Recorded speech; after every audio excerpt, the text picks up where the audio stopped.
로마서 4장 18절에서 25절까지 함께 봉독합니다. 아브라함이 바랄 수 없는 중에 바라고 믿었으니 이는 내 후손이 이같으리라 하신 말씀대로 많은 민족의 조상이 되게 하려 하심은 이남이라. 그가 100세나 되어 자기 몸에 죽은 것 같음과 사라의 태에 죽은 것 같음을 알고도 믿음이 약하여지지 아니하고 믿음이 없어 하나님의 약속을 의심치 않고 믿음에 견고하여져서 하나님께 영광을 돌리며 약속하신 그것을 또한 능히 이루실 줄을 확신하였으니 그러므로 이것을 저에게 의로 여기셨느니라. 저에게 의로 여기셨다 기록된 것은 아브라함만 위한 것이 아니요 의로 여기심을 받을 우리도 위함이니 곧 예수 우리 주를 죽은 자 가운데서 살리신 이를 믿는 자니라. 예수는 우리 범죄함을 위하여 내어줌이 되고 또한 우리를 의롭다 하심을 위하여 살아나셨느니라. 아멘. 백 투 더 퓨처나 포레스트 검프, 또 캐스터웨이 등의 걸작을 만들어낸 로버트 점메키스 감독이 1992년에 감독한 영화가 죽어야 사는 여자라는 영화입니다. 얼굴을 성형하는 대신에 자신이 하는 일에 있어서 내공을 쌓음으로써 그 능력 그 자체가 아름다울 수 있음을 보여주는 배우다라는 그런 칭찬, 그런 평판을 얻고 있는 메릴 스트립과 셀 수 없는 성형으로 여전히 30대 같은 얼굴과 몸매를 소유하고 있는 골디 혼이 공동 주연한 영화입니다.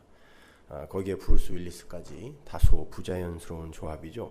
근데 점메키스 감독의 그런 부자연스러움을 실수로 만들어낸 것 같지는 않아요. 자신의 아름다움을 지키고 자랑하기 위해서 영원히 죽을 수 없는 영생의 묘약을 마신 두 여자가 얼마나 추악하게 이 역사를 살아가는지를 아주 울적하고 부자연스럽게 보여주는 그런 영화입니다. 당시 평론가들은 점메키스 감독의 이 영화에 대해서 아주 혹평을 했어요.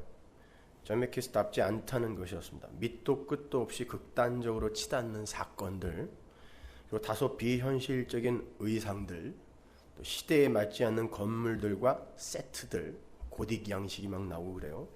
또 지나친 오버 연기를 요구함으로 인해서 나타나게 된 이 배우와 캐릭터의 이 괴리감 등 이런 것들을 지적하면서 아주 신랄한 폭격을 했던 기억이 납니다. 그러나 저는 포레스트 검프나 캐스터웨이 같은 영화를 만들어냈던 그 점메키스 감독이 실수로 그런 부자연스러움을 만들어냈다라고는 절대 믿고 싶지 않아요.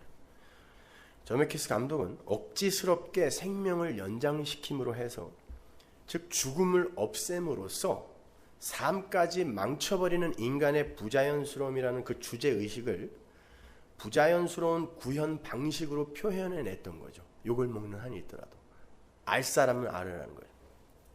적어도 저에게 있어서 죽어야 사는 여자라는 영화의 부자연스러움은 비판의 대상이 아니라 오히려 감독의 용의주도함을 돋보이게 해주는 것이었어요. 죽어야 할 자들이, 아니 이미 죽은 자들이 산자인 척하는 이 율법의 세상, 인본의 세상의 실체와 결국 그건 그렇게 부자연스럽고 추악한 겁니다. 죽은 자가 억지로 산자인 척을 하기 위해서 이미 죽은 흙처럼 말라 비틀어진 피부에다 덕지덕지 화장을 하는 장면이라든지, 나중엔 그게 이렇게 벗겨지는데 얼마나 지저분하고 더러운지 몰라요. 계단에서 떨어져서 이미 목이 뒤로 180도 돌아가 버린 메릴 스트립이 자기가 죽은지도 모르고 벌떡 일어나서 목이 돌아간 채 남편을 쫓아가는 그런 장면이라든지 기억나세요? 맨빌 박사의 장례식장에서 돌아오면서 여전히 어떻게 하면 더 예쁘고 길게 살까를 고민하던 두 좀비가 굴러떨어지면서 산산조각이 난 상태에서도 여전히 집요하게 눈을 껌뻑이고 있는 그런 모습들은 우리 인생들의 이 역사 속 삶의 의지를 너무 적확하게 보여주는 것 같아서 소름이 끼칠 정도죠. 반면에 맨빌 박사는 영원히 살 수 있는 약을 마실 수 있는 기회가 있었음에도 그걸 거부하고 죽어야 할 시간에 아름답게 죽습니다. 그런데 자손들과 친지들이 그의 죽음 앞에서 그의 아름다운 삶을 마음에 새기죠. 감독은 그게 바로 진짜 영원히 사는 것임을 관객들에게 주지시키고자 했던 것 같아요. 물론 복음의 내용과 일치하는 내용은 아닙니다. 맨빌 박사의 장례식 장면은 나라는 자아의 아름다움을 자랑하고 나의 생명을 지키고 보존하기 위해서 삶의 시계를 억지로 밀어가고 있는 그런 더러운 좀비들의 모습과 대조되는 아주 멋진 장면이었어요. 저는 그렇게 죽어야 할 시기를 놓치고 삶의 의지를 불태우면서 악다구니를 쓰는 그 검은 옷의 두 여자와 죽어야 할 시기에 죽어서 아름다운 한 남자의 모습 속에서 육을 입고 있는 의인인 이 세상 성도의 이중적 모습을 볼 수 있었어요. 살려고 애쓰는 자들의 추악함과 죽어서 아름다운 묵시의 신비, 이걸 동시에 한 몸에 갖고 있는 게 성도입니다. 그래서 이게 번갈아 가며 나오게 되어 있어요. 여러분의 삶 속에서는. 그래서 오늘 설교 제목이 죽어야 사는 여자, 그 이름 교회인 거예요. 성경은 우리를 여자, 신부라고 표현하잖아요. 그 신부는 반드시 죽어야 삽니다. 하나님은 성도의 죽음을 귀하게 보신다 그랬어요. 하나님은 성도의 죽음의 현장에서 야, 내 아들 마침내 죽었구나, 드디어 죽었구나 하고 기뻐하신다는 그런 말이에요. 그건 애초에 하나님께서 성도의 결국을 죽음으로 결정해 놓으셨다는 이야기예요. 그리고 쫓아가면서 언제 죽을 거야, 언제 죽을 거야, 언제 죽을 거야. 근데 마침내 죽었어요. 죽었구나 하고 기뻐하신다는 뜻이에요. 성경은 그러한 성도의 죽음과 그 죽음에서 비롯되는 하늘 백성으로서의 살아남, 그 이야기를 여자가, 신부가 아이를 낳는 것으로 종종 비유를 한다 그랬죠. 우리 은성이가 깜짝 놀라네요. 엄마가 아이를 낳는 건 어미의 몸을 아이의 먹이로 쏟아 부어서 어미가 새로운 생명으로 창조되는 그림이에요. 단순히 어미의 몸에서 다른 개체가 나오는 그런 이야기가 아니란 말입니다. 엄마는 아이를 낳는 게 아니라 자기를 비우고 죽여서 아이로 재탄생하는 형국이에요. 그래서 여자가 아이를 베면 그의 생명을 아이에게 다 뺏기는 거예요. 그리고 아이가 먹고 싶은 걸 먹게 되는 거죠. 그걸 입덧이라고 하죠. 그러니까 성도는 이 세상에 이 육의 세상 속 옛 자아를 먹이로 해서, 나의 이 옛 자아를 먹이로 해서 그걸 경험이라고도 하고, 그 경험은 곧 환란으로 감지가 되는 거예요. 이게 먹이로 죽어지니까, 먹이로 해서 다른 말로 죽어서 새로운 피조물로 환골탈태하게 되는 거예요. 그래서 반드시 이게 죽어야 되는 것이죠. 그래서 이 역사 속 엄마의 사랑이 아빠의 사랑과는 비교도 안 될 만큼 큰 거예요. 아빠는 술 먹고 들어와서 두들겨 패지만 엄마는 그 아빠의 매를 몸으로 막아내는 거예요. 나기 때문에 그래요. 엄마에게 있어서 아이는 안 목사님 영어로 표현하면 I am you인 거죠. 내가 너다라는 거예요. I am you. 오늘 본문을 보시면 아브라함과 사라는 둘 다 죽은 것 같은 상태였다 그래요. 그런데 믿음이라는 게 홀로 약해지지 않고 아브라함과 사라를 견고케 만들더라는 거예요. 아브라함과 사라가 죽은 태가 되자 거기에서 약속의 후손이 탄생을 해요. 하나님은 그 믿음의 활약으로 발생된 결과를 의라고 하세요. 아브라함은 그러한 믿음의 활약에 의해 의인으로 여김을 받았다는 거예요. 그게 22절까지 내용이에요. 근데 바울은 그 의의 이야기를 예수님의 죽음과 부활로 연결시키고 있죠. 4장 마지막이 예수님의 죽음과 부활로 끝난단 말입니다. 아브라함의 이야기 속에 예수님의 십자가가 들어있음을 바울이 웅변하는 거예요. 아브라함과 사라가 죽은 자처럼 되자 믿음이 홀로 일을 해서 약속의 자손인 이삭이 태어난 것처럼 예수가 죽자 진정한 하늘의 후사인 부활의 예수가 탄생을 하는 형국이에요. 이 세상에서 예수님은 죄인이 되셔서 죽었죠. 죄인이 되신 예수가 죽자 하나님 나라의 진짜 참 아들인 부활의 예수가 탄생하는 게 십자가와 부활이란 말입니다. 그건 단순히 우리의 죄를 대속하는 방법이요 수단이 아니라 하나님 나라 백성의 탄생의 원리와 존재의 양식을 함께 상징하고 있는 거라고 했습니다. 성도의 역사 속 육의 몸이 죽어야 묵시 속 부활의 몸이 살게 되는 그런 원리란 말이에요. 생각해 보세요. 묵시와 역사의 옛 자아와 새로운 피조물이 영원히 공존하여 갈 수는 없어요. 둘 중에 하나가 죽어야 한 존재가 영원히 가는 거예요. 묵시 속에 없는 자가 이 땅에서 영원히 존재하는 걸, 힘의 원리 속에서 존재하는 걸 지옥이라고 하고, 지옥, 땅에서 죽어, 육이 죽어 묵시에서 영원히 존재하는 걸 천국 백성이라고 하는 거예요. 둘 중에 하나는 반드시 죽어야 되는 것입니다.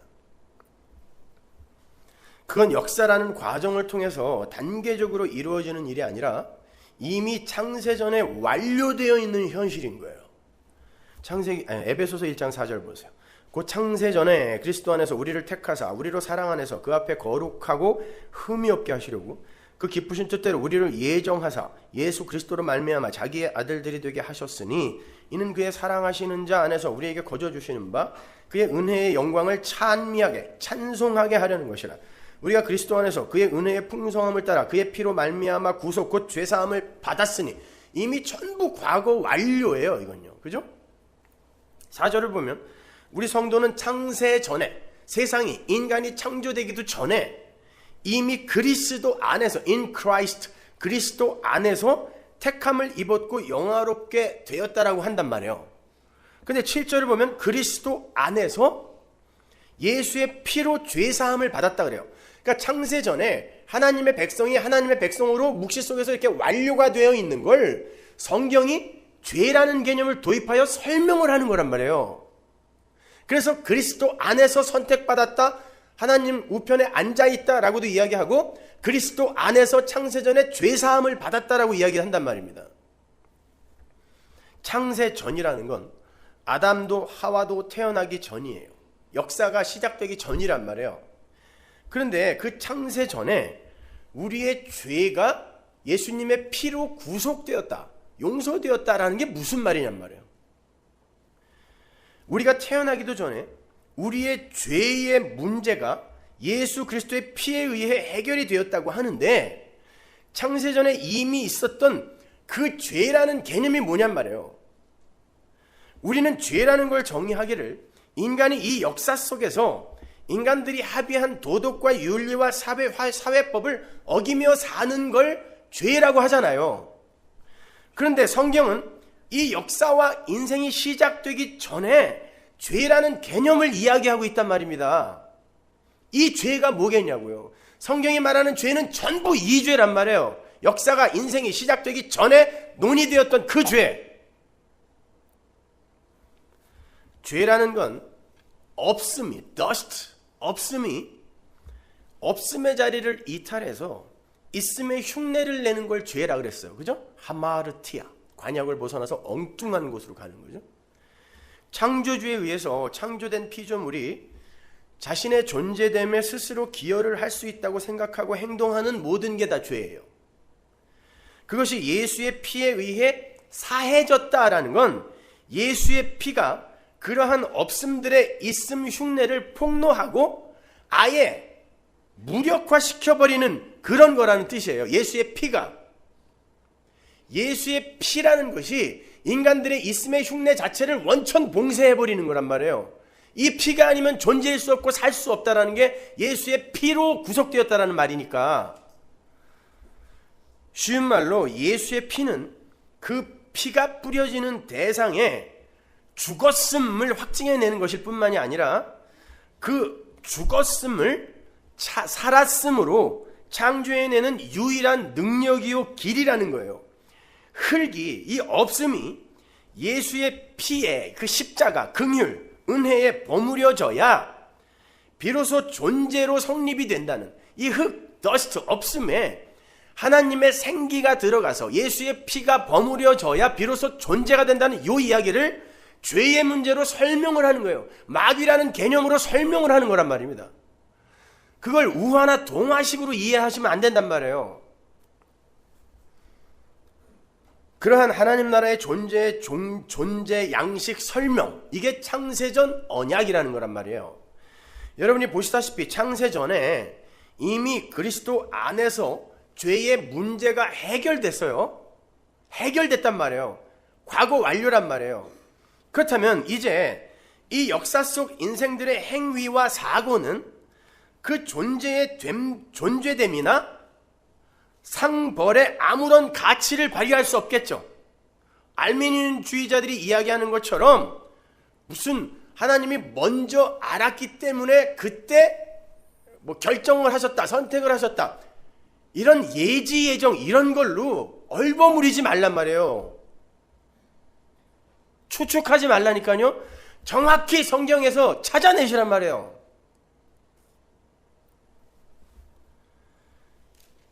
그렇게 창세전에 이미 죄의 문제가 해결되어 역사가 시작이 되었다면, 인생이 시작되었다면, 이 창세전에 이미 일어난 결론에 역사가 영향을 미칠 수 없는 거야. 그러면 이 역사는 뭐겠냐고요? 창세전에 일어난 이 일을 설명하는 용도란 말입니다. 성도가 거기에서 계시로 그걸 알아듣고 가는 거란 말이에요. 하나님 나라에. 왜 이 역사와 인생이 생기기도 전에 하나님과 하나님의 아들이 그 창세전 언약이라는 걸 체결할 수밖에 없었는가? 이걸 설명하는 설명용 드라마로서만 그 의미를 가질 수 있는 게 역사이며 인생인 거예요. 그래서 여러분이 여러분의 인생을 통하여 그걸 배우고 있는 거예요. 지금 개처럼 마귀처럼 살다가 때로는 하나님의 은혜로 천사처럼 살기도 하고 예수처럼 살기도 하는 이런 모습들을 번갈아 내가 감지하면서 도대체 나는 누구이며 내 안에서 사시는 그분이 누구인지를, 왜 그렇게 존재일 수밖에 없는지를 배우는 게 역사와 인생이지, 이것으로 여러분의 미래가 판단되는 게 아니란 말이에요. 결정되는 게 아니란 말이에요. 창세전에 결정되었고 온 거잖아요. 여러분이 아무리 이 세상에서 어떤 행위를 한다고 해도 창세전, 즉 영원 속에서 결정된 그것에 영향을 미칠 수 없어요. 여러분의 인생이 그걸 뒤집어 엎을 수 없단 말입니다. 반복합니다. 이렇게 창세전에 하나님과 하나님의 아들 간의 언약이 세워졌어요. 다시 한번 말씀드리지만 존재는 반드시 하나님의 아들의 피로만 존재로 설 수 있다는 게 창세전 언약이에요. 그래서 하나님께서 네 피로 점도 없고 흠도 없는 내 백성 만들겠다라고 한 거예요. 네 피로. 다른 건 없어요. 네 피로. 그리고는 창세가 일어나는 거. 태초에 하나님이 천지를 창조하셨느니라. 이 에베소서 1장이 창세기 1장 앞에 와야 되는 거란 말이에요. 이게요. 그렇다면 이 천지 만물은 하나님 아버지와 아들의 창세전 언약, 즉 예수의 피에 의해서만 하나님 나라 백성들이 있음이 될 수 있다라는 복음을 설명하는 세트장이며 드라마 촬영장인 거란 말이에요. 여기가. 그 세트장 안에서는 모든 게 감독이신 하나님의 의도대로만 움직여야 돼요. 영화 촬영장에 가보면 장선우 감독이 저희 서클 선배라서 가끔 찾아갔었거든요. 수많은 엑스트라들이 있어요. 우리가 영화에서 보는 거에 한 100배는 있는 것 같아. 수많은 엑스트라들이 있고 진행 요원들이 있어요. 스태프들이 있습니다. 우리가 영화를 볼 때 그 엑스트라들은 자기 마음대로 대충 서 있다가 사라지는 것 같죠? 절대 아닙니다. 비록 그 역할이 행인 1, 2, 3에 불과한 엑스트라들도 철저하게 감독의 지시와 의도대로 움직여야 돼요. 심지어 시체 1, 2, 3의 역할을 맡은 사람도 정확하게 감독이 지시한 그 자리에서 시간을 맞추어서 죽어야 돼요. 미리 죽거나 나중에 죽어도 안 돼요. 고개를 요로 돌리라고 하는데 일로 돌려도 안 돼요. 카메라가 반드시 잡을 수 있어요. 그 얼굴을. 감독의 지시나 허락 없이 웃어도 안 되고 울어도 안 됩니다. 재채기도 안 돼요. 모든 것은 감독의 지시나 허락 없이 허락 하에 움직여야 돼요. 그 모든 것을 장악해야 하는 게 감독의 임무이며 권한입니다. 심지어 무대 세트 하나도 감독의 의도와 상관없이 세워져서는 안 돼요. 길거리에 돌멩이 하나도 감독의 허락하에 거기에 있어야 돼요. 그래야 감독이 구성한 영화가 제대로 완성이 될 수 있는 겁니다. 하물며 창세전 언약이라는 치밀한 시나리오와 하나님이라는 전지전능하신 감독에 의해 진행되어지고 있는 역사라는 드라마에 우발성이라든가 우연이라는 게 존재할 수 있을까요? 배우들의 애드립이 허용될 것 같으세요? 천만의 말씀입니다. 이 역사는 정확하게 예수 그리스도의 피라는, 그리고 그 피에 의해 완료되는 하나님 나라를 메시지로 담은 대화들란 말이에요. 그래서 배우들의 개별적 개성이나 우발적 돌발 행동이 절대 고려되거나 허용되지 않는 그런 곳이에요. 그러니까 자유의지 있다는 소리들 하지 마세요. 그건 신학자들이 만들어 놓은, 조직 신학자들이 만들어 놓은 엉터리 개념인 거예요. 자유의지 제한적이에요. 그것도요. 그래서 이 역사는 역사 자체와 그 역사를 채우는 만물의 죄인됨과 죽었음을 드러내야 하고, 그 죽음과 없음을 덮는 예수 그리스도의 피만이 오롯하게 찬송받는 장이 돼야 되는 거예요. 따라서 이 역사와 역사 속 인생들은 끊임없이 스스로의 힘으로 존재됨을 구축하려는 시도를 해야 되고, 성숙과 변화와 번영을 모색해야 되며, 그 결과를 파괴와 썩어짐과 멸망으로 낳아줘야 돼요. 그게 이 역사의 역할이요 임무입니다. 반면에 하나님 홀로 세워가시는 묵시의 현실이 교회에게서, 성도에게서 나타나게 돼요. 끊임없이 발전하며 살고자 하는 자들의 추악함과 숨 쉴 틈도 없이 죽은 자로 폭로되며 새로운 피조물의 탄생 양식을 몸으로 삶으로 그려내며 살게 되는 아름다운 성도의 삶이 오롯하게 이렇게 대조되는 곳이 바로 이 역사의 현장인 거예요. 예수의 피가 없이 그 어떤 노력과 지혜로도 절대 산자가 될 수 없다. 이것이 바로 이 역사가 증명하고 증언해 내어야 할 대명제인 거예요. 그러한 하나님 나라 백성들의 탄생의 원리를 가장 먼저 원시적으로 보여준 곳이 창세기 2장 7절입니다. 여호와 하나님이 흙으로 사람을 지으시고 생기를 그 코에 불어넣으시니 사람이 생명이 된지라. 여기서 흙이라고 번역이 된 히브리어는 아다마 민 아파르예요. 정확하게 번역하면 땅의 티끌이라는 거죠. 땅에 속한 아파르, 티끌, 없음이에요. 땅에 속한 없음. 거기에 생기, 르와흐가 부러지자 산자가 되는 거예요. 생명이 되는 거란 말입니다. 근데 그 생기는 뭐라 그랬어요? 르와흐는. 예레미야 예가에서 나오죠. 4장으로 가보세요. 20절. 우리의 콧김, 이게 생기예요. 르와흐.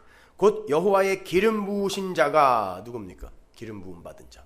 메시아, 예수 그리스도예요. 메시아 예수 그리스도, 생기, 콧김이, 그래서 여러분의 콧김을 막으면 죽는 거예요.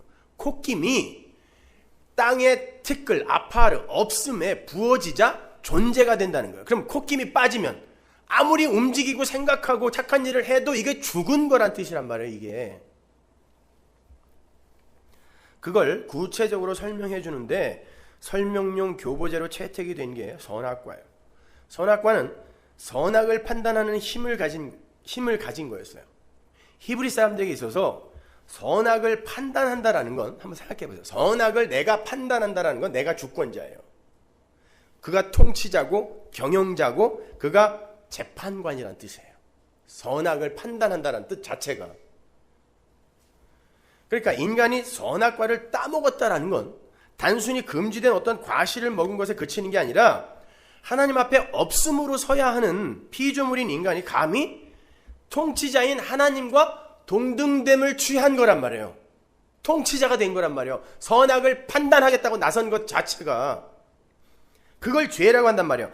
자신이 통치자로 재판관으로 자기 삶의 경영자로 살고 싶다라고 하는 거, 요게 마귀잖아요. 요게 죄란 말이에요. 요 개념을 설명하기 위해 마귀라는 존재가 등장하고 죄라는 개념이 동원이 되는 거예요. 그건 하나님의 자리였단 말이에요. 인간에게 그러한 권한과 능력이 주어지지 않았어요. 그래서 선악과가 금단의 열매로 금해졌던 거예요. 선악을 판단하는 자가 되면 네가 하나님이 되고 하나님은 그걸 반드시 죽여야 되기 때문에 너는 죽는다라고 이야기하는 거예요. 무투타무투, 정령 죽으리라. 그렇다면 그러한 선악 판단의 능력도 주어지지 않았던 인간에게 어떻게 다스리고 정복하라는 명령이 주어졌을까요? 생각해 보세요. 다스리고 정복할 수 있는 건 통치자요, 선악 판단의 주체자여야 되고 그 사람이 경영자여야 돼요. 근데 선악과 따먹기 전에 인간에게, 그런 선악 판단의 능력이 없는 인간에게 다스리고 정복하라는 명령이 주어졌단 말입니다. 창세기 1장 26절 보세요. 하나님이 가라사대 우리의 형상을 따라 우리의 모양대로 우리가 사람을 만들고 그로 바다의 고기와 공중의 새와 육축과 온 땅과 땅에 기는 모든 걸 다스리게 하자 하시고, 하나님이 자기 형상 곧 하나님의 형상대로 사람을 창조하시되 남자와 여자를 창조하시고, 하나님이 그들에게 복을 주시며 그들에게 이르시되 생육하고 번성하여 땅에 충만하라, 땅을 정복하라, 바다의 고기와 공중의 새와 땅에 움직이는 모든 생물을 다스리라 하시니라. 이건 하나님이 하실 수 있는 거란 말이에요. 선악 판단의 주체자이신 하나님이 하실 수 있는 거란 말이에요. 근데 어떻게 인간에게 이런 명령이 주어진 거죠? 선악 판단의 그 주체이신 하나님이 선악 판단의 능력이 없는 인간을 통하여, 이걸 연합이라 그래요. 인간을 통하여 당신의 뜻과 능력으로만 만물을 다스리고 정복하시겠다라는 말이에요. 그래서 선악과는 먹지 마. 그 대신에 내가 너의 선악 판단의 근거가 되어 내가 다스리겠다는 뜻이에요. 그러려면 얘가 선악을 판단하는 자로 서면 안 되는 거예요. 이게 하나님 나라란 말이에요. 원래 하나님 나라. 그게 하나님 나라의 왕 노릇하는 우리. 그래서 다스리고 정복하는 거 아니에요. 이걸 그림으로 그대로 보여주고 간 게 솔로몬 왕이에요. 열왕기상 3장 7절 보세요. 나의 하나님 여호와여, 주께서 종으로 종의 아비 다윗을 대신하여 왕이 되게 하셨사오나 종은 작은 아이라 출입할 줄을 알지 못하고 주의 빼신 백성 가운데 있나이다. 저희는 큰 백성이라 수요가 많아서 셀 수도 없고 기록할 수도 없사오니 누가 주의 이 많은 백성을 재판할 수 있사오리까? 지혜로운 마음을 종에게 주사 주의 백성을 재판하여 선악을 분별하게 하옵소서. 나에겐 그 능력이 없다는 거예요. 나는 왕이에요. 근데 이스라엘의 왕이라니까? 하나님 나라의 왕이란 말이에요. 이 사람이 이스라엘의 하나님 나라 모형이니까. 근데 나에게는 선악 분별의 지혜가 없어요. 하나님. 그러니까 뭐 달라는 거예요? 지혜 주세요 그러는 거예요. 그 지혜는 누구? 잠언에서 나 지혜는 그러잖아요. 예수 그리스도. 내가 하나님 나라 이스라엘의 왕이 되기 위해선 지혜이신 예수를 생기 콧김으로 받아야 나는 비로소 존재가 되고, 그게 하나님이 나를 통하여 일을 하시는 그 배경이 되기 때문에 나는 비로소 그때 하나님 나라의 백성이 되는 거고 하나님 나라의 왕이 되는 것입니다를 솔로몬이 자기 입으로 이야기하는 거예요. 그걸 연합이라고 그래요. 그 현실을 여러분 한번 잘 생각해 보세요. 그래서 하나님이 솔로몬에게 지혜를 주셨어요. 그래서 성전을 완성했습니다. 이게 하나님 나라 완성의 모형이라 그랬죠. 그러면 솔로몬에게 그 지혜가 사유된 거라면 솔로몬은 끝까지 그렇게 완벽하게 살아야 되는데, 솔로몬이 지혜를 받아서 성전을 지어놓고 말년을 어떻게 살았어? 온 세상 우상 몰래까지도 다 끌어모아다가 성전 안에서 우상을 섬겼어요. 그리고 죽었습니다. 하나님 말은 하나도 들은 게 없어요. 금 많이 두지 말아라 그랬는데 금 방패를 만들었고, 아내 많이 갖지 말라 그랬는데 1000명이 넘었어요. 말 갖지 말아라 그랬어요. 말은 왕의 힘이었으니까. 근데 애굽에서 종마들을 수입해서 수천 마리 갖고 있었단 말이죠. 그 지혜가 솔로몬에게 사유되는 게 아니라, 지혜라는 그 예수가, 생기가, 콧김이 우리를 살리게 하는 것이니까 너희들은 절대 잘난 척하지 말아라 라는 거예요. 이걸 우리가 역사 속에서 배우고 가는 거란 말이에요. 그렇다고 솔로몬이 말년을 그렇게 개차반으로 살았다고 지옥 갔을까요? 천만에요. 사무엘하 7장에서 하나님이 솔로몬은 내 아들이다 그랬단 말이에요. 언약을 해주셨단 말이에요.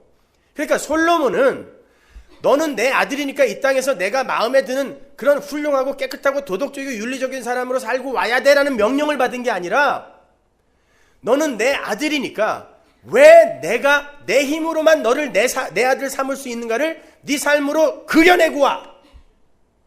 그래서 그 삶을 그려내고 간 거예요. 이게 성도의 삶이란 말입니다. 그때 솔로몬이 하나님 나라에 가서 뭐 하겠어요? 찬송할 거 아니야, 찬송. 그게 교회의 역사 속 인생이며 하나님 나라의 모습인 거예요. 근데 기독교도 그냥 종교가 돼갖고 착하게 잘 살자, 성숙을 이루자, 이따오들 하고 아니에요. 교회를 개혁하자, 사회를 개혁하자, 국가를 개혁하자.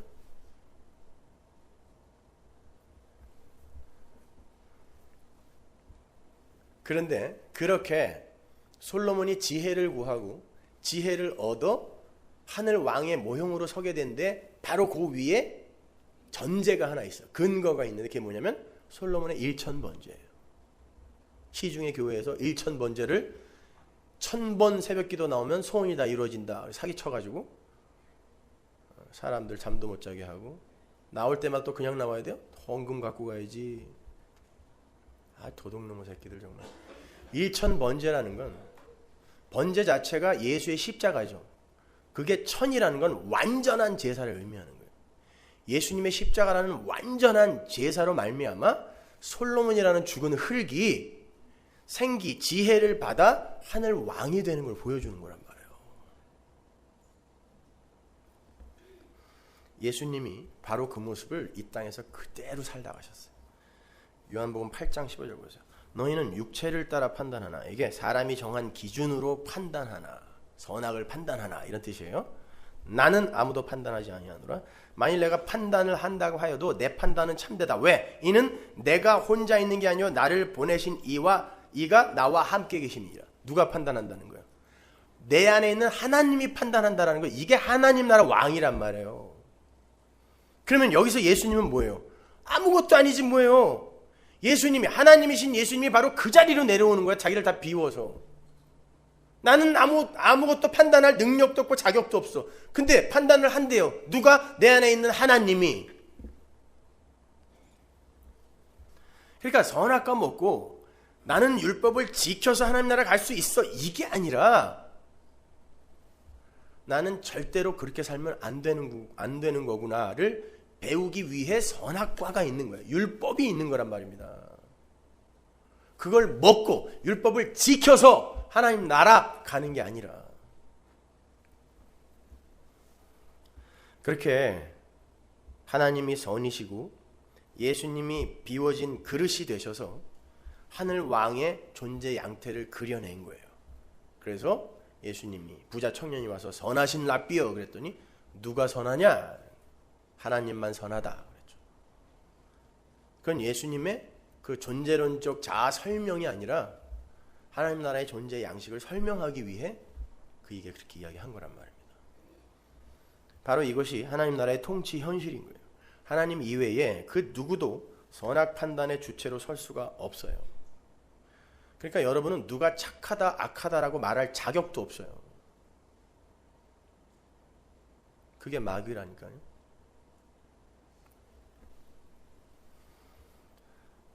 하나님 앞에서 모든 존재는 그 존재성과 주체성을 다 삭제당해야 되는 거예요. 그래야 하늘 왕 노릇을 하는 자가 되는 거란 말입니다. 빌립보서 2장 5절 보세요. 너희 안에 이 마음을 품으라. 곧 그리스도 예수의 마음이니 그는 근본 하나님의 본체시나 하나님과 동등됨을 취할 것으로 여기지 아니하시고 오히려 자기를 비워 종의 형체를 가져 사람들과 같이 되었고 사람의 모양으로 나타내셨으며 자기를 낮추시고 죽기까지 복종하셨으니, 계속 비우다가 죽어버렸어. 없음이 돼버렸더니 하나님이 어떻게 했다 그래요? 그러므로 하나님이 그를 지극히 높여 모든 이름 위에 뛰어난 이름을 주사 왕으로 만들었다는 거예요.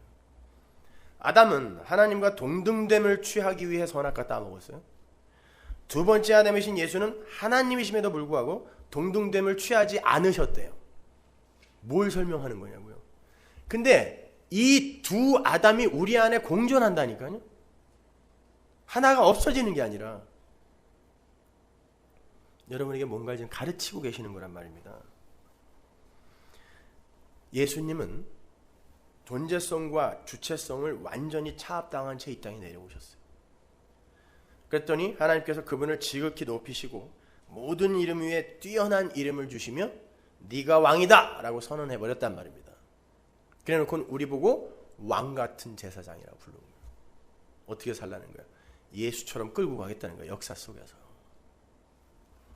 다시 창세기로 들어갑니다. 아담이 선악과를 따먹고 선악 판단의 주체가 되어서 죄인, 이제 죽은 자가 된 거예요. 좋은 의미의 죽은 자가 아니라 산자인 척하는 진짜 죽은 자를 이야기하는 거예요. 거기서 살아야 되는 거예요. 죽은 자들은 하나님의 통치를 담아내는 그릇으로서의 왕이 아니라 자기가 하나님의 자리에 앉아서 하나님과 동등됨을 취하려고 하는 악마적 왕 노릇을 하려 하죠. 하늘 왕과 세상 왕이 다른 점이 그거예요. 그걸 선악 구조 속에 들어간 죽은 인간이라 그래요. 선악 구조 속에 들어간 죽은 인간. 그렇게 자신이 선악 판단의 주체가 되어서 다스림과 정복의 주체자로 서려는 자들에게, 이제 통치자, 경영자, 판단자가 된 그들에게 율법이라는 게 통치의 수단으로 내려왔어요. 바실레이아, 율법이라는 게 통치의 수단으로 내려왔어요. 내가 이미 통치자인데 지킬 수 있어요? 못 지켜요. never, 절대 못 지키는 거예요. 선악 구조 속에 들어가 버린, 하나님이 그렇게 만들어 버린, 그래서 우리를 율법의 죄에 가두어 두셨다 그러는 거예요. 누가? 하나님이. 바울이 그러잖아요. 몇 번을 반복해서 율법의 죄에 우리를 가두어 두셨다 그런단 말이에요. 가두어 두고, 선악 구조 속에 가두어 두고 통치, 하나님의 통치의 수단인 율법을 주셨어요. 지킨다 못 지킨다? 못 지키는 거예요. 율법을 지킨다는 건 그 율법을 제정하신 이의 통치에 순복한다라는 게 율법을 지킨다잖아요. 밑으로 들어가는 거란 말입니다. 근데 있음의 흉내를 내기 위해 선악과를 따먹은 아담들은 통치를 하려고 하는 자들이지 통치를 받으려 하지 않아요. 이미 선악 구조 속에 들어가 버린 상태이기 때문에 그래. 내가 판단자요, 내가 경영자요, 내가 통치자란 말이에요. 그런데 그들에게 율법이 주어져요. 거기에서 그 율법이 무슨 역할을 하겠냐고요. 도저히 지켜낼 수 없는 죄에 가두어두고, 율법에 가두어두고 하나님이 율법을 지켜라고 주셨으면 이 율법은 도대체 무엇을 드러내는 역할로 주어지겠냐고요. 하나님과 동등됨을 취하기 위해서 선악과를 따먹은 자들이 얼마나 불가능하고 추악한 자들인지, 어떻게 율법을 못 지키는지를 폭로하는 기능으로 작용하게 되는 거예요. 그리고 그들이 자기들의 그 하나님처럼의 삶을 수호하기 위해서, 하나님의 통치에 순복하기 위해서가 아니라 내가 통치자로 끝까지 남아있기 위해서 그 율법 지킴이라는 걸 어떻게 교묘하게 위장하는지를 폭로하는 거란 말이에요. 그게 율법의 기능이에요. 그래서 바울이 로마서 3장 20절에서 율법으로는 죄를 깨달음이니라 끝! 그거 이외에 다른 기능이 없어요. 쉽게 말해서 하나님의 은혜를 알지 못하는 인간들의 율법 지킴은 자신들의 왕위를 지키기 위한 위장이요 술책에 불과한 거란 말이에요. 자신이 자신의 인생을 통치하기 위해서 율법의 통치에 순복하는 것처럼 연극을 하는 게 인간들이에요. 그게 아담들이란 말입니다. 인간들의 자아 챙기기의 열정은 그토록 집요하며 교묘하고 더럽단 말입니다. 착한 척하여, 성실한 척하여 나의 왕위를 수호하겠다는 그 꼼수가 말씀 앞에서 폭로되고 밝혀져야 돼요. 드러나야 돼요. 반드시. 그래야 여러분은 삽니다. 아담이 선악과를 따먹고 선악 판단의 주체가 됐어요. 그 자신이 통치자, 경영자, 판단자가 된 거예요. 그러한 그가 가장 먼저 통치의 대상으로 붙드는 게 뭐겠어요? 가장 가까이에 있는 게 나잖아요. 이 몸뚱아리. 선악과 따먹고 이제 선악 판단의 주체가 되어서 통치자, 다스리는 자, 경영자, 판단자가 됐는데 가장 가까이에서 손에 잡히는 게 누구냐고? 나란 말이에요. 내가 나를 다스리며 살아야 되겠다. 그 말은 내 맘대로 내 소원 이루며 내 비전, 내 야망 이루며 살아야지. 가장 먼저 자기 몸을 붙든다고요. 하나님이 그거 놔두신다니까요. 그렇게 몸에 가두는 거예요. 그게 죄의 종이란 말입니다. 그리고는 자연이나 하나님까지도 자기 마음대로 부리고 싶어 하죠. 아닌 것처럼 해요. 그러나 인간들은 자연을 보호한다고 하고 자연을 위한다고 하지만 자연을 사용하고 있는 거예요. 이용하고 있는 거예요. 그래서 이렇게 파괴되어져 가고 있는 거예요. 하나님은 어때요? 하나님도 내 종으로 부리고 싶어 하지, 내 종으로 부리기 위해 기도라는 행위를 하는 거예요. 아닙니까? 내 소원 이루기 위해 기도하지 무엇 때문에 기도하세요? 그게 하나님 종으로 부리기 위한 거지 우리가 무슨 하나님께 순종하기 위해 기도한 적이 있어요, 언제? 하나님은 그러한 인간들의 행위를 왕위 수호 작전을 다 박살내버리시는 거예요. 부수어버리시는 거예요. 그게 성도의 인생 속에 나타난단 말입니다. 그래서 하나님은 율법을 주시면서 미끼를 탁 던져놓은 거죠. 하나님께서 율법을 주시면서 꼭 토를 다시죠. 뭐라고 토를 달아요? 율법 줄 때마다. 생각해 보세요. 구약 많이 읽으셨잖아요. 줄 때마다 지키면 복 준다. 하나님이 미끼를 던지시는 거예요. 지키면 복 준다. 여러분, 율법을 지키면 정말 복 받습니까? 천만의 말씀입니다. 율법은 애초에 인간들의 죄를 드러내기 위해 주신 거라 그랬어요. 그래서 탐내지 말라라는 마음의 영역까지도 간섭해 들어오신 거란 말이에요. 그건 안 되잖아요. 그런데 왜 하나님이 지키면 복 준다고 말씀하시냐고요. 인간들의 그 자기 왕위 지키기, 다른 말로 인간들의 복에 대한 열정이 얼마나 집요하고 추악하고 사악한지 보라는 거예요. 복 준다라고 했더니 목숨 걸고 다 지키는 거예요. 복 준다 그랬더니. 인간들은 복을 받기 위해서라면 자신들이 도저히 지킬 수 없는 율법을 어떤 수단과 방법을 동원해서라도, 위장을 하고 조작을 해서라도 지켜내려 하는, 목숨 걸고 지켜내려 하는 세상 왕들이라는 걸 보여주기 위함인 거예요. 그런데 십자가에서 율법이 죽었대요. 그리고 우리가 율법에 대하여 죽었대요. 그 무슨 말이에요? 니네들은 이제 복에 대한 진정한 참 의미를 새롭게 알게 됐다는 뜻이에요. 세상 모든 인간들이 착하게 살고 성숙한 삶을 살아 복을 얻어내려고 그래요. 뭐 유치하게 돈을 많이 벌고 자식이 잘 되고 이게 아니라 내 가치와 평판, 이게 복이잖아요.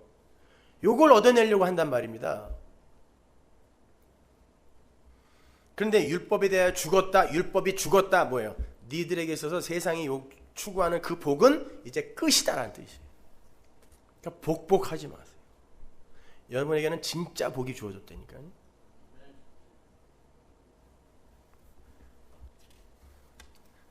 우리 가슴에 손을 얹고 좀 한번 정직해보자 말입니다. 오늘날 성도라는 사람들이 말씀을 지키면서 성화를 이루겠다고 노력하는 게 11조 꼬박꼬박하고 주일 성수하고 이런 게 정말 하나님의 영광을 위해서입니까? 아니면 자기의 성숙과 진보를 자랑하기 위해서입니까?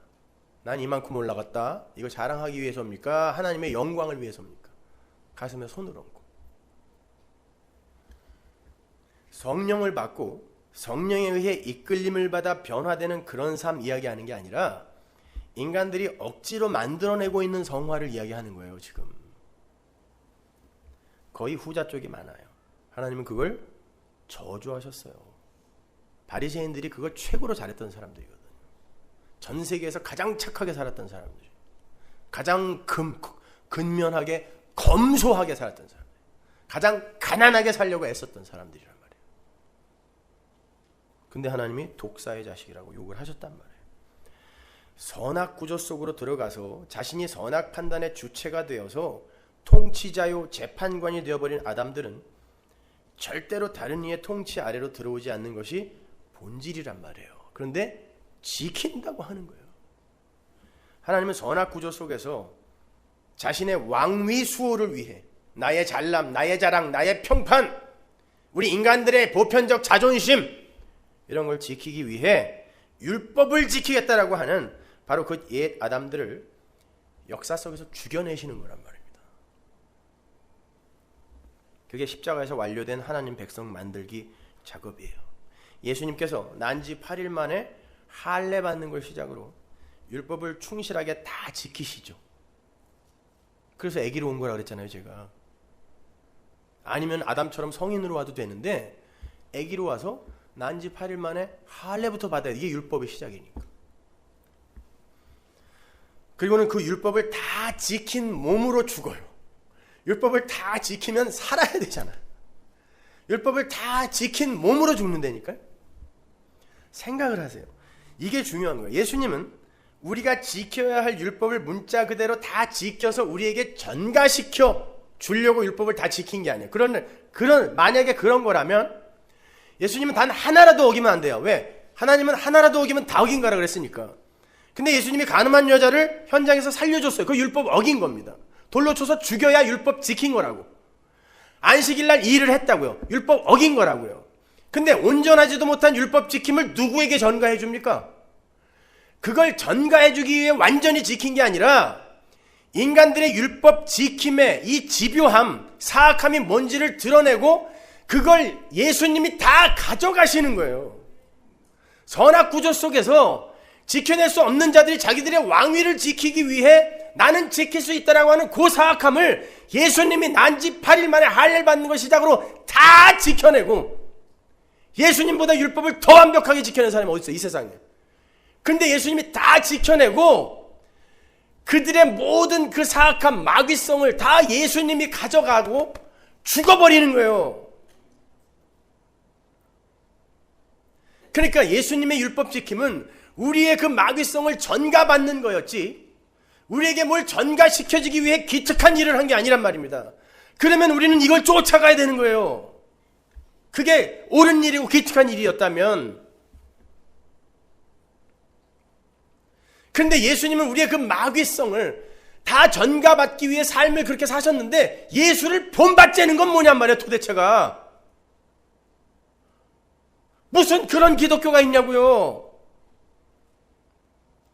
우리의 이 마귀됨, 선악과 따먹은 이 뱀, 이 삶을 예수님이 가져가기 위해 그런 삶을 이 역사 속에서 사셨는데 예수를 본받지 않은 인간들은 뭐냐고. 왜 기독교의 성경 말씀을 듣지 않고 왜 간디의 말을 듣냐고요. 왜? 예수의 어떤 모습을 본받자는 거예요. 남의 가게 들어가서 다 때려 엎는 이런 거? 안식일날 남들 다 교회 가 있는데 창녀랑 술 먹는 거? 뭐 어떤 거요? 자꾸 위장하고 포장하여 인간들의 자존심을 챙기려고 하지 말란 말이에요. 억지로 편들려고 하지 말라니까요.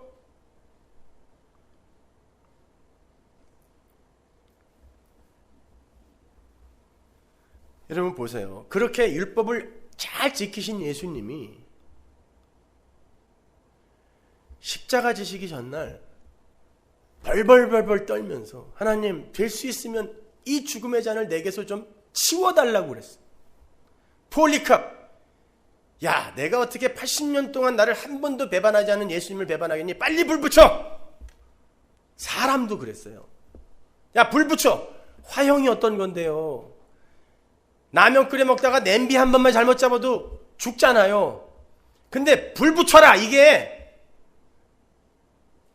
가능하다고 생각하세요? 남 얘기라고 너무 함부로 이렇게 얘기하지 말자고요.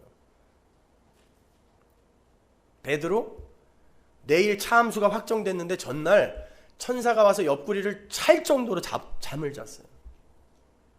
예수님은 밤새 잠 못 자고 땀이 피가 될 정도로 두려워 떨었다니까요. 베드로 십자가에 거꾸로 달려서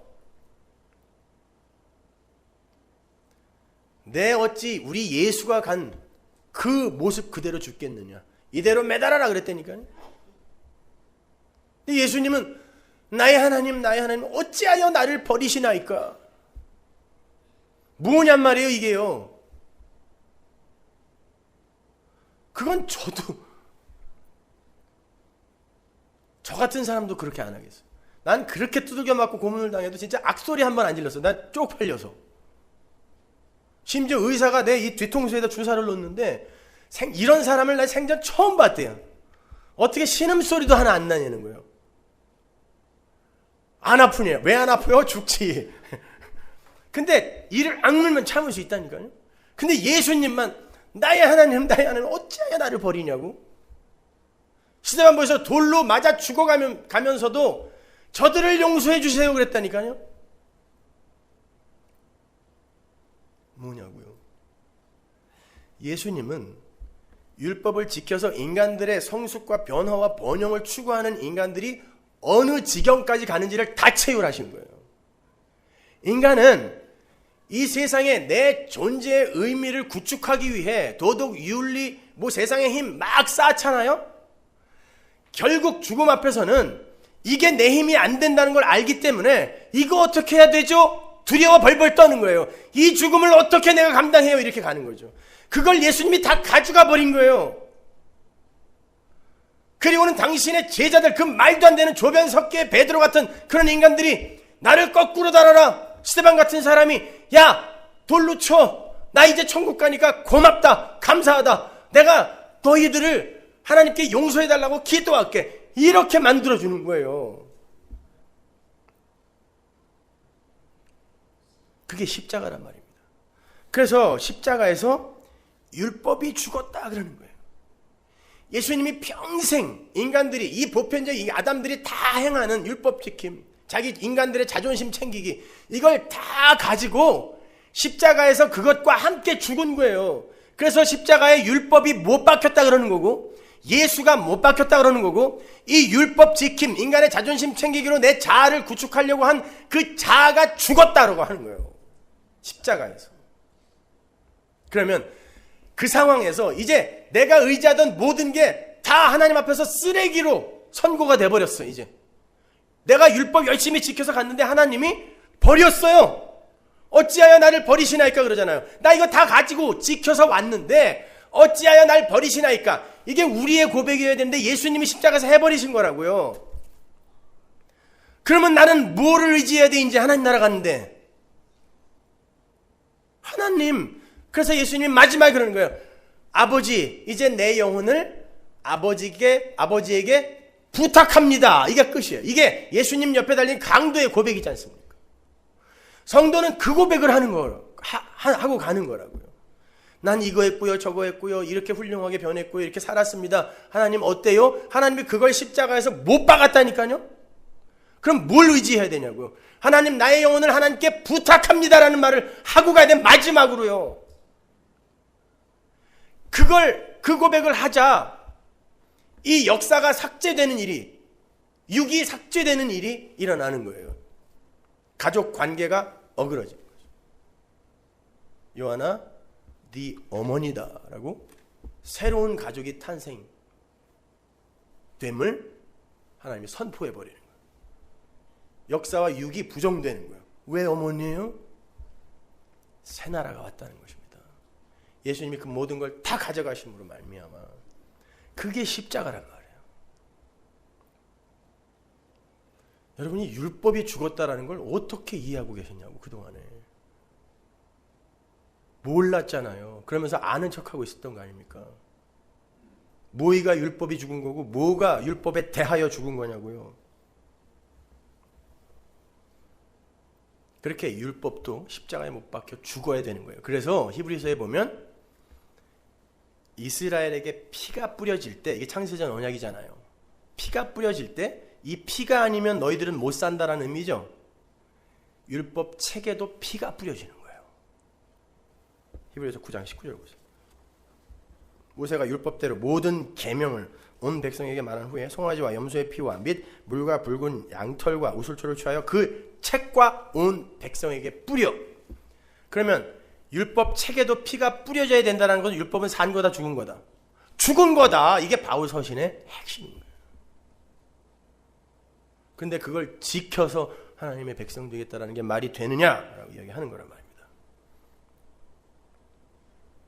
이렇게 인간들이 지켜낸 모든 행위와 행함, 율법이 이렇게 피가 뿌려져야 될 정도로 죽은 거라면 그때 우리가 붙들어야 될 게 뭐예요? 하나님, 내 영혼을 부탁합니다. 하나님만 붙들게 될 거 아니에요. 그때는 십자가만 붙들게 될 거 아니에요. 요걸 기독교라고 해요. 내가 지금 8년째 되는 이 시점에 기독교를 설명해야 되겠냐고요. 네? 기독교가 뭔가를 지금 설명해야 되겠냐고요. 다 이해하는 줄 알았어요.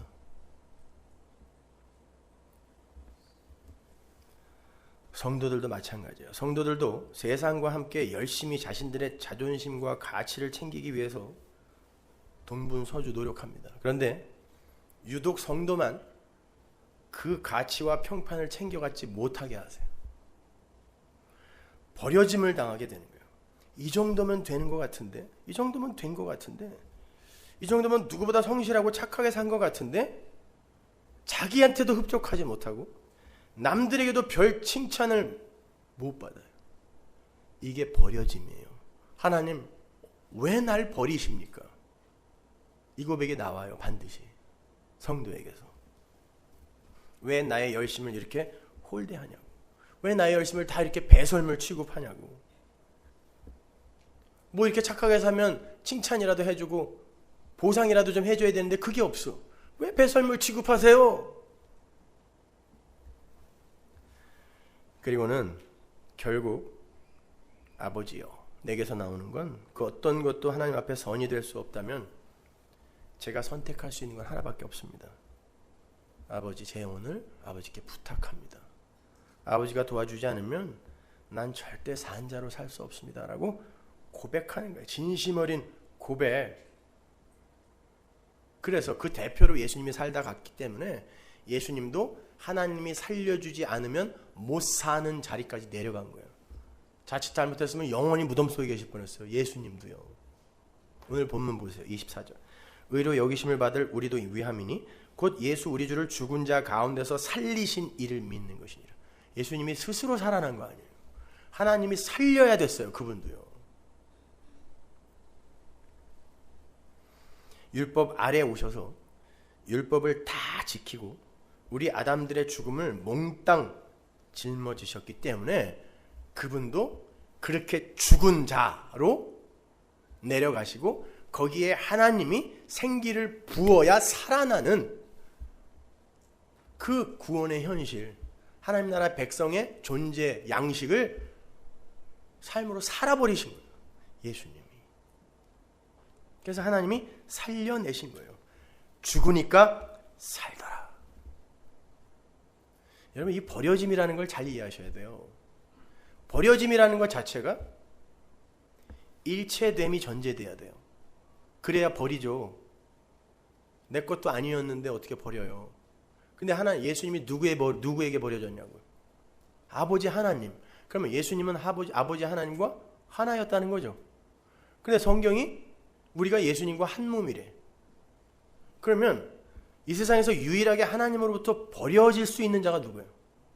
성도밖에 없어요. 근데 버려진다라는 게 뭐냐면 너는 죽은 자야. 네 행위도 다 죽은 거야 라고 십자가에 다 못 박아 버리는 게 죽음이에요. 버려짐이에요.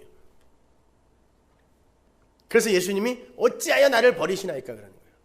그런데 그 자들만 십자가를 붙들어요. 세상 사람들은 안 버려요. 하나님이 뭐 버릴 것도 없어. 내 것도 아니었는데 뭘 버려요. 그래서 전부 그걸 자기 걸로 챙겨가지고 가죠. 다 인정해 줄 것 같아. 세상도 인정해 줘. 착하다, 변했다, 부자다, 힘있다. 안 버려요. 성도만 버려져요. 왜? 하나님 거였으니까. 창세전에 이미 하나님 우편에 앉아 있었던 자였으니까. 그래서 여러분이 버려짐을 경험하는 건, 십자가를 경험하는 건 여러분이 하나님의 백성이란 증거라고요.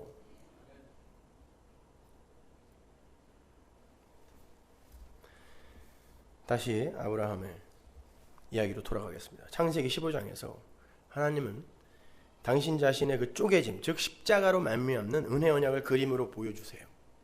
그런데 이미 복을 받고 의인이 된 아브라함이 율법주의로 빠지죠. 우리 갈라디아서 4장 공부했잖아요. 하갈, 이스마엘을 사도 바울이 갈라디아서 4장에서 율법이라고 한단 말이에요. 신의 산이라고 한단 말이에요. 이건 복받은 자들이 반드시 이 역사 속에서 살 삶이라니까요. 복받으면, 예수 믿으면 그 삶이 안 나오는 게 아니란 말이에요. 복을 받자마자, 은혜 언약을 받자마자 율법주의에 쑥 빠져버리는 거예요. 왜? 증거가 안 보여. 약속을 받았는데 증거가 안 보여. 그때 인간들, 선악 갖다 먹은 인간들에게서 반드시 나와야 하는 게 눈에 보이는 증거를 만들어내야 돼 란 말이에요. 어떻게든 노력해서 내가 변화됐다는 걸 보여줘야 된다니까. 증거를 만들어야 돼 라고 만들어낸 게, 열심히 노력하여 만들어낸 게 이스마엘이란 말이에요. 근데 하나님이 그걸 안 받으세요. 안 받으시고 뭐라 그러냐면 17장 1절에서 뭐라 그러죠? 가보세요. 17장 17절부터 먼저 보고 갈게요. 거기서 아브라함이 그 이스마엘을 얼마나 이 자랑스럽게 여기고 있는지 한번 보세요. 내가 만들어낸 증거를 얼마나 자랑스럽게 여기고 있는지 한번 보세요. 아브라함이 엎드려 웃으며 심중에 이르되 100세 된 사람이 어찌 자식을 낳을까? 약속은 안 믿어요. 사라는 90세니 어찌 생산하리요 하고 약속은 안 믿고, 왜? 증거가 없으니까. 지금 몇십 년을 기다렸는데 안 줬단 말이에요. 아브라함이 이에 하나님께 고하되 이스마엘이나, 갈라디아서의 표현으로 하면 이 율법의 열매나 아버지 기쁘게 받아주세요 그러는 거예요. 이거나, 왜? 보이지 않는 약속, 이거 없어도 나를 용서해 주신다는 건 내가 못 믿는 거예요. 선악과 따먹었거든. 하나님이 그 율법을 가둬둬 버렸거든. 그때 인간들이 만들어내는 게 뭐예요? 이스마엘이에요. 율법의 행위라고요. 착한 삶, 성숙한 삶, 성실한 삶, 구제, 선행, 이런 거. 야곱도 보십시오, 여러분. 야곱은 분명히 엄마 뱃속에 있을 때 네가 장자다라는 약속을 받았어요. 그런데 자라면 자랄수록 그 약속의 증거가 안 보여. 자기는 비리비리한데 형은 진짜 장자다운 모습을 갖춰가요. 아버지가 원하는 걸 다 만들어와. 자기의 힘과 노력으로. 그러니까 이 야곱이 한 게 뭐죠? 지 꾀로 증거를 만들어내려고 했던 게 아버지와 형을 속인 거예요. 그리고는 결국 쫓겨나잖아요. 요게 율법이란 말이에요. 뭘 하려고 한다고 자꾸 안 보이니까. 그건 믿음 없음의 증거잖아요. 약속을 믿는 게 믿음이지, 내가 그걸 믿고 있다면 뭐하러 내가 증거를 만들어내려고 하냐고요. 그런 자에게 하나님이 뭐라고 하시는지 보세요. 17장 1절. 아브라함의 99세 때 여호와께서 아브라함에게 나타나셔서 그에게 이르시되 나는 전능한 하나님이라 너는 내 앞에서 행하여 완전하라. 행위 언약이 다시 떨어지는 거예요. 너 지킨다고? 내가 분명히 15장에서 은혜 언약으로 너에게 언약 성취를 설명해 줬는데 네가 16장에서 이스마엘이라는 율법의 행위를 만들어냈다. 그래, 해볼 거야? 그러면 완전하게 해라. 완전하게 해라. 나는 분명히 너에게 하늘의 별처럼 바다의 모래처럼 많은 자손 준다 그랬는데 너 지금 달랑 하나 나갖고 와갖고 이거나 좀 기쁘게 받아주세요라고 하는데, 만들 거면 하나 말고 하늘의 별처럼 바다의 모래처럼 만들어 갖고 와 라는 뜻이에요. 완전하라. 마른 뼈인데 어떻게 그게 가능해요? 마른 막대기가 가능하냐고. 이게 율법의 역할이라니까요. 기능이라니까요.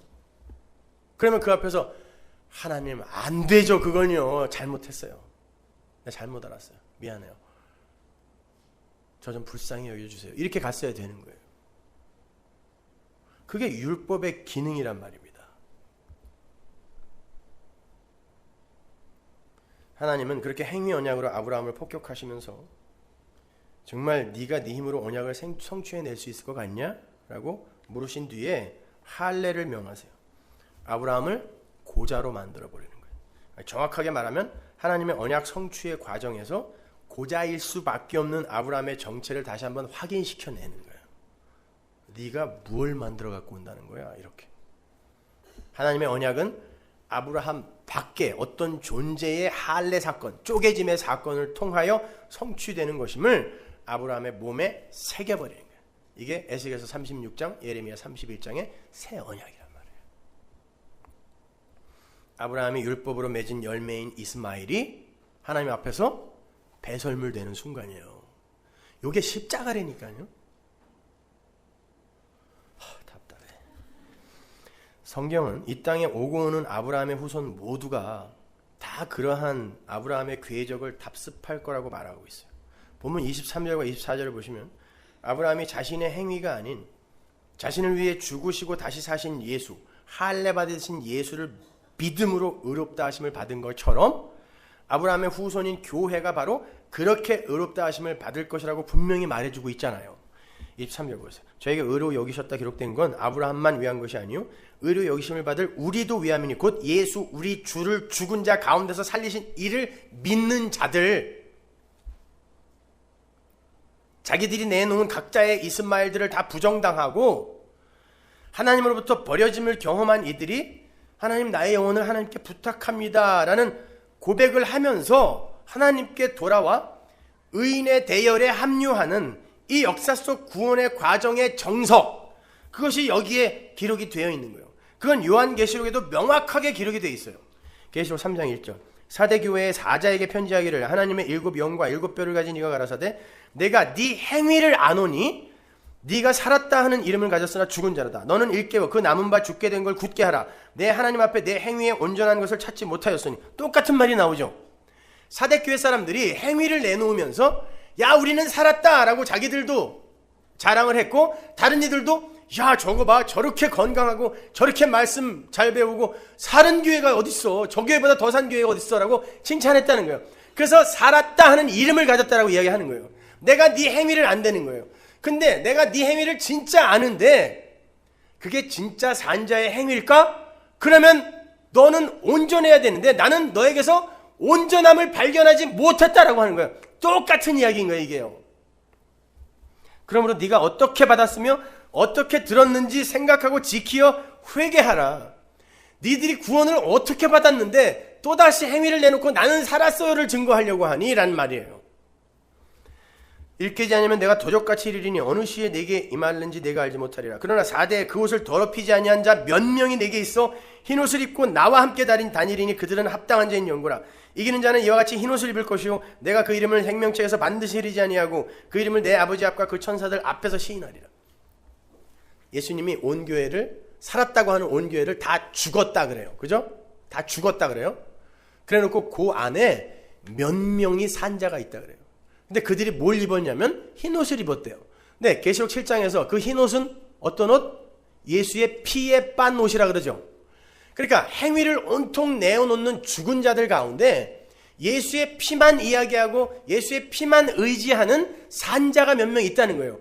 그러면서 뭐라 그러냐면 너희들도 요렇게 살 수 있으니까 너희들 아직 남아있는 죽지 않은 거 그거 갖고 회개하라라는 거예요. 그러니까 보세요. 이건 살아있는 교회에서 나오는 이야기란 말이에요. 그림이란 말입니다. 죽은 교회, 교회도 아닌 데에서 하는 건 그냥 죽음의 잔치라고 놔두세요. 살아있는 교회, 올바른 말씀이 전파되어지는 교회에서도 바로 요 모습이 나타나는 거예요. 그 말씀이 일단 율법으로 들려지게 되면 다 죽어요. 그래서 행위를 내놓는 거죠. 행위를 내놓는데 산자 몇 명이 있는 거예요. 하나님은 그들을 들이대시면서 이게 산 거야 라고 이야기하는 거예요. 그리고 될 수 있다는 것입니다. 왜? 이 자들도 바로 그 자리에서 온 거거든요. 왜? 율법 아래 가둬놨었거든요. 이게 말씀 선포의 현장에서 나타나야 되는 일인 거예요. 저게 사는 거구나를 여러분이 아셔야 돼요. 이게 사대교회에 남아있는 산자 몇 명이에요.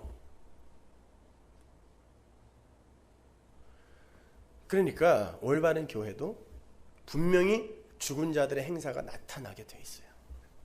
뭐가 정답이고 뭐가 오답이냐 이런 거 우리가 판단할 거 아니에요. 그 중에 산자가 있고 하나님은 반드시 그들을 끝까지 생명책에 적혀있는 그들은 끝까지 살려낸다.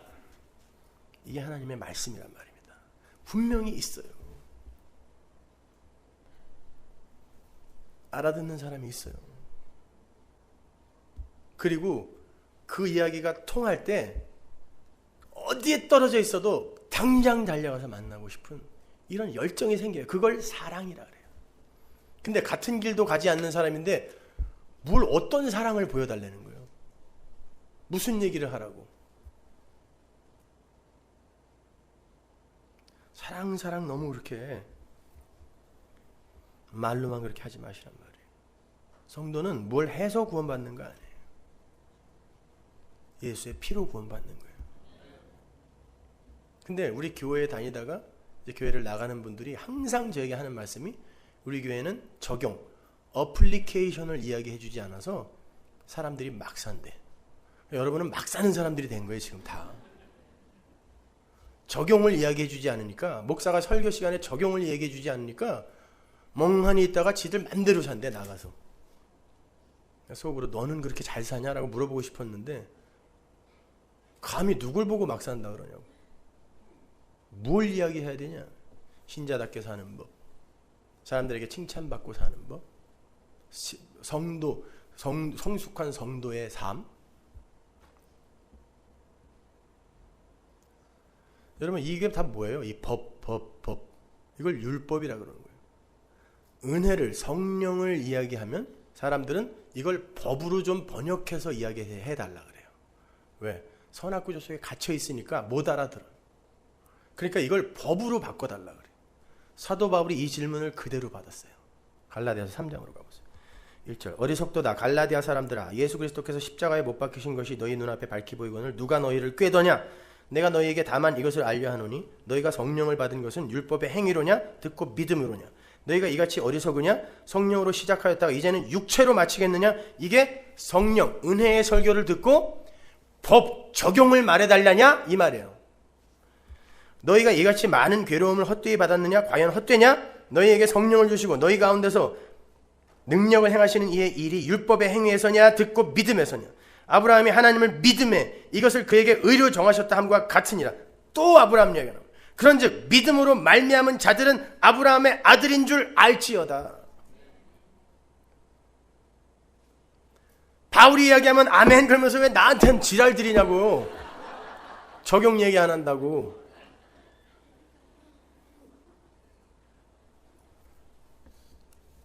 바울이 너네 진짜 구원이 뭔지나 아니? 라고 묻는 거예요. 기분 나빠야 되는 거예요. 이런 말을 들었을 때. 예수님이 거짓 선지자 조심하라 그러면서 뭐라 그랬어요? 나보다 앞서온 자는 다 절도요 강도라 그랬죠. 예수보다 앞서온 게 뭐예요? 율법이잖아요. 근데 그걸 들고 들어온다니까요. 예수님이 십자가에서 그걸 죽였다는데 다시 또 들고 오는 거예요. 로만 캐톨릭이 지금 전 세계 기독교 통합에 맨 앞장서 있죠. 불교, 힌두교, 이슬람 다 같은 종교야. 그냥 하나로 통합하자. 이 에큐메니컬 운동에 선봉에 선 게 로만 캐톨릭이란 말이에요. 지금요. 예수의 이름을 부르는 그분들이란 말입니다. 왜 어떻게 그런 일이 일어나고 있어요, 여러분? 인본이 되면 나머지 종교가 다 같아지는 거란 말이에요. 마지막 때가 오는 거예요. 한 머리, 한 대가리 밑에 이제 모든 것들이 통합이 되어 기독교인을 참 그리스도인들을 공격하게 될 거예요. 그 일은 벌써 지금 일어나고 있지 않습니까? 성도는 예수를 믿어서 언약의 후손이 되는 거예요. 그게 아브라함이요 아브라함의 후사들이란 말입니다. 그렇게 뺏기고 부정당한 뒤에 예수의 의만 의지하게 되는 걸 예수를 낳는다 그래요. 그래서 계시록 12장에 보면 여자가 거반 죽어서 예수를 낳죠. 그죠? 그 거반 죽는 거 우리가 우린 죽은 자구나 라는 걸 아는 그 인생과 과정이 그만큼 힘들다는 거예요. 왜? 내가 하나님이기 때문에. 그래서 못 낳게 하는 거예요. 사단이. 마귀가 그 앞에서 요거 못 낳게 해야지 그러잖아요. 근데 하나님이 결국 낳게 만들어 버리잖아요.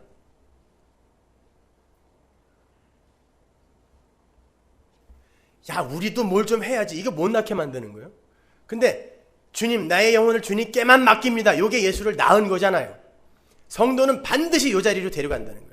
그러면 내 영혼을 주님께만 맡깁니다는 뭐예요? 나의 모든 행함과 내 자아가 십자가에 못 박힌 그 자리로 내려가는 거예요. 성도만.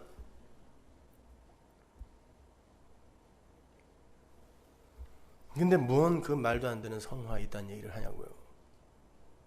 예수를 얼마나 굳게 의지하느냐가 성화지 이 땅에서 사람들이 만들어 놓은 그런 올바른 인간상으로 변해가는 걸 성화라고 하지 않아요. 제발 좀 알아들으세요, 여러분. 우리 성도라는 사람들이 해산을 하기 위해, 자기를 부인하기 위해 이 역사를 걷는 그 길이 녹록하지 않기 때문에 계시록이 여자가 아파서 부르짖더라라고 이야기하는 거예요. 아파서 부르짖더라. 그러나 반드시 그 약속의 후손은 나와요. 근데 어떻게 해서 나왔어요? 아브라함과 사라가 죽은 자 되고 고자 되니까 나왔다니까요. 이게 십자가란 말이에요. 성경이 뭐가 어려워요? 창세기부터 요한계시록까지 다 똑같은 얘기하고 있잖아요. 뭐가 어렵습니까?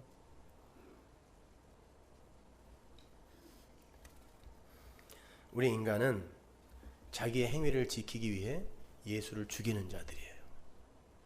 내가 바로 그 자리에 있었던 바로 예수 죽인 자라는 걸 아는 그 사람만 산 자란 말입니다.